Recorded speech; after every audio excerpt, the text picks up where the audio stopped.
শান্ত নীল আকাশ হঠাৎ করেই যেন রূপ নিয়েছিল আগুনের গোল্লায়। কোনো সতর্কবার্তা ছাড়াই ধেয়ে এসেছিল ঝাঁকঝাঁক ড্রোন। মুহূর্তের মধ্যে থমকে গিয়েছিল চারপাশ।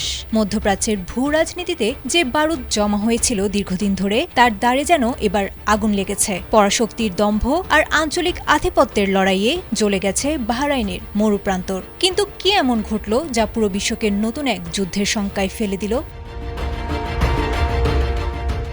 ইরানের ইসলামী বিপ্লবী গার্ড কর্পস দাবি করেছে, বাহরাইনের শেখ ইসা এলাকায় অবস্থিত মার্কিন বিমান ঘাঁটিতে তারা এক ভয়াবহ হামলা চালিয়েছে। তাদের দাবি অনুযায়ী ২০টি আত্মঘাতী ড্রোন এবং ৩টি শক্তিশালী ক্ষেপণাস্ত্রের আঘাতে মুহূর্তেই লণ্ডভণ্ড হয়ে গেছে ঘাঁটির প্রধান কমান্ডো ও সদর দপ্তর। শুধু ভবন ধস নয়, ড্রোনগুলো আঘাত হেনেছে জ্বালানি ট্যাঙ্কেও, যার ফলে দাউ দাউ করে জ্বলেছে মার্কিন সামরিক শক্তির এই দুর্গ।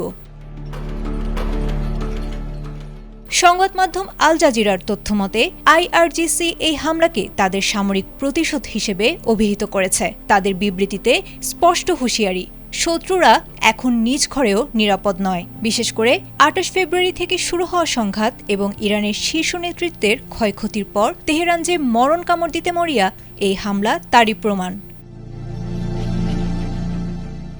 এদিকে উত্তাপ ছড়িয়েছে সৌদি আরব ও কাতারেও। রিয়াদের কূটনৈতিক পাড়ায় মার্কিন দূতাবাসে ড্রোন হামলার খবর পাওয়া গেছে। আকাশ ঢেকে গেছে কালো ধোঁয়ায়। কাতার সীমান্তেও ধ্বংস করা হয়েছে ব্যালিস্টিক ক্ষেপণাস্ত্র।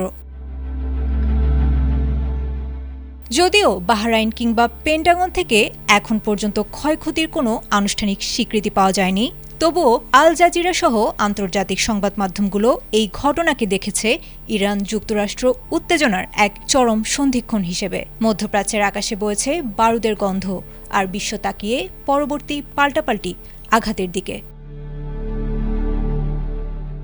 আয়েশা আক্তার, এটিএন বাংলা।